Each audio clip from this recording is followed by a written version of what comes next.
Hello everyone, আমি তোমাদের সকলের প্রিয় ঋদ্ধি। আজকে আরও একটি নতুন কালার টিউটোরিয়াল ভিডিওতে তোমাদের সকলকে ওয়েলকাম।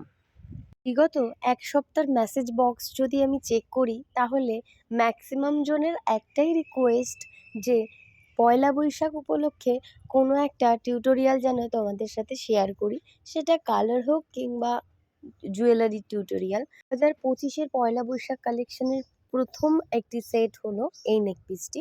এবার প্রত্যেকটি গয়নার পেছনে থাকে একটি গল্প, প্রচুর পরিশ্রম এবং চিন্তা ভাবনা।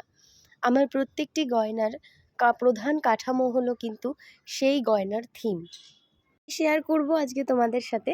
তো এই যে গয়নাটি, এটার একটি বিশেষ অন্নদামঙ্গল কাব্যের পংক্তি, আমার প্রত্যেক সন্তানেরা থাকুক দুধে ভাতে, এই পংক্তিকে মাথায় রেখে কিন্তু এই ধান ব্যাকগ্রাউন্ডে দেওয়া হয়েছে। তার পরের ব্যাকগ্রাউন্ডেই রয়েছে কিন্তু মাটির মণ্ড। এই মাটির মণ্ড করার একটাই কারণ, ছোট থেকে দেখে এসেছি ত্রিকাঠি প্রতিস্থাপনের জন্য 4টে এরকম মাটির মণ্ড লাগে, সেইটাকে মাথায় রেখে কিন্তু সেকেন্ড ব্যাকগ্রাউন্ডটা করা। এবং তারপর চলে আসি ডাবঘট, যা নবসূচনার একটি শুভ লক্ষণ। যে কোনো শুভ কাজের জন্যই কিন্তু আমরা ডাবঘট প্রতিস্থাপন করি এবং তার মধ্যে স্বস্তিক চিহ্ন অঙ্কন করি। এবং এই স্বস্তিক চিহ্ন হলো সকল শুভ শক্তি এবং নতুন সৃষ্টির প্রতীক, তাই আমরা স্বস্তিক চিহ্ন আঁকি।